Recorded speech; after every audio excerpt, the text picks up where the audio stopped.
I wanted to start with unemployment. The president is starting an initiative to get the long-term unemployed back to work. How important is that, and how difficult is that going to be? Well, it is important, and it's going to be difficult. It's the right thing to do. It's the fair thing to do for those out looking for work and haven't found it yet. But it's a smart thing to do economically, because if you take that money out of the economy, this is money that people will need, and they'll spend it locally. That's going to affect economic growth and job creation too. But for every 3 people out looking for a job right now, Mark, there's only 1 job posting. So clearly the workforce hasn't recovered yet to the point where these looking for work can be absorbed. So another short-term extension, I think, is certainly justifiable and give the economy a little bit more time to recover until a lot more jobs come back. So how do we do that? We can extend unemployment benefits in the hopes that people will, the economy will come back. What do we have to do then to get those jobs for people? Well, a couple of things. First, the president asked companies, don't discriminate against the long-term unemployed. And we're seeing that showing up in the data. If you've been out of work for a while, you're likely not getting the callback interviews and you're not getting the job offers. And so the president's challenging the private sector, don't just discriminate against them because they've been out of the workforce for a while. Give them a chance.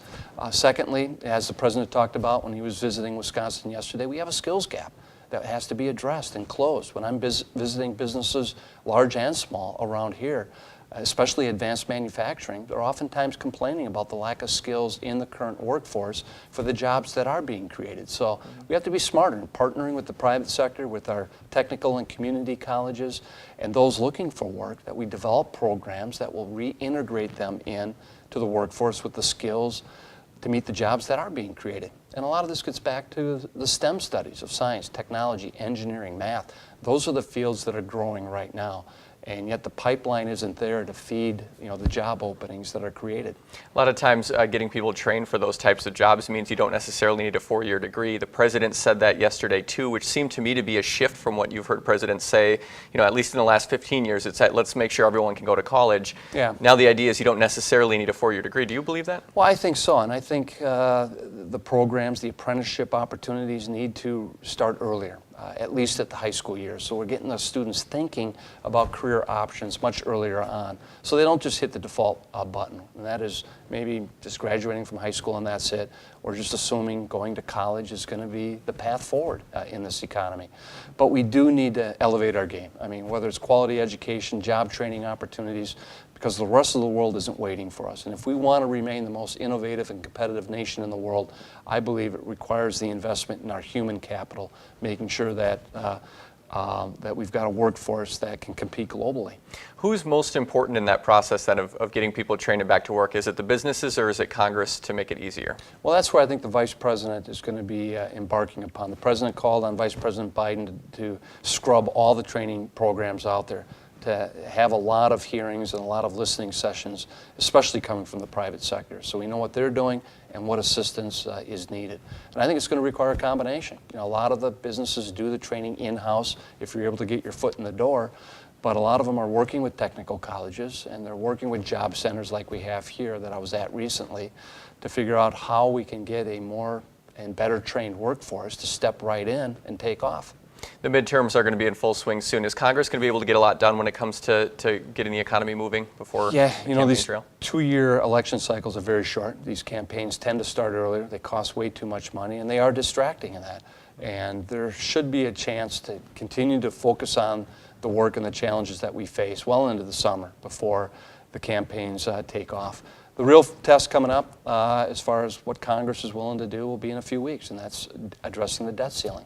I think in many ways, if we default on our financial obligations as a nation for the first time in our nation's history, that will wreak more economic damage than any government shutdown could. If we lose the full faith and credit of the United States, then that'll be one of the greatest unforced errors committed against this economy in the history of our country. So that's going to be a test coming up very quickly here in a few weeks. A lot of people hear you say debt ceiling and they think, here we go again. Are you worried that people aren't going to care as much about it if it keeps happening over and over again? Well, we always come up to the brink and pull back at the last second and don't do the unthinkable, and that's default and what it would do to economic growth and job prospects. But we have been coming closer and closer every time too, and it wouldn't take much to fall into technical default. And once you lose that confidence in the global investor community, they're going to take their money elsewhere. And one of the things that have benefited us is the fact that we've had a lot of investors who are willing to pay us to take their money because the return on the Treasury notes and bonds that they are investing in is less than the rate of inflation. So they're actually losing money by investing in it, but the reason they're doing it is because of that full faith and credit, because of the confidence that we will never default on our obligations. If we lose that, that's going to hurt us in the long run.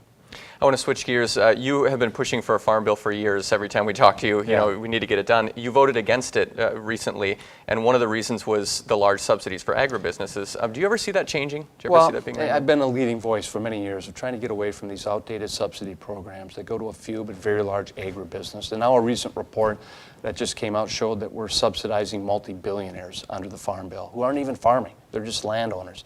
These things need to get cleaned up, especially in light of the budget deficits. But you know, this Congress has a hard time doing that and standing up to the powerful special interests in Washington. And so at the end of the day, in the spirit of compromise, what they decided to do is take food away from hungry people and continue large subsidies to the wealthy people, which makes no sense to me. Now, a bill this big, though, you can always point to some good things that got accomplished. You have a good organic title in it. We're consolidating certain conservation programs to leverage the limited dollars to get a better bang for the buck. Tim Walz, to his credit, got a really good New Beginning Farmer program included in this next farm bill. But the subsidies will continue. They will continue to distort the marketplace. And unless we are willing to reform a cotton program, we're going to continue to send $150 million every year to Brazil cotton farmers because of Congress's unwillingness to reform our own cotton program. You know, if the average person back home knew that that was going on, they'd go crazy. So why aren't we fixing that when we have an opportunity once every 5 years, in this case 7 years, with the Farm Bill? Yeah, I heard you say that. I had to look it up. I hadn't heard of that before. That that money was going over there. Yeah. Do you find a lot of people don't really know much about a big bill like the Farm Bill when it's being passed? Yeah, absolutely. You know, and it's unfortunate because again, this was a classic example of last-minute negotiations over the weekend. A final bill was produced Monday night, and we were on the floor Wednesday morning debating and voting on it already. Mm-hmm. And in between, there was something called the State of the Union. So I can't imagine many of my colleagues had a chance, and I tried to do my best all day Tuesday to scrub through the Farm Bill to know what got finally decided in it. But the process is lacking, and that's not just the Farm Bill, it's how business is being conducted these days coming out of Washington. And it's not conducive to the type of listening and compromise that has to happen at the end of the day.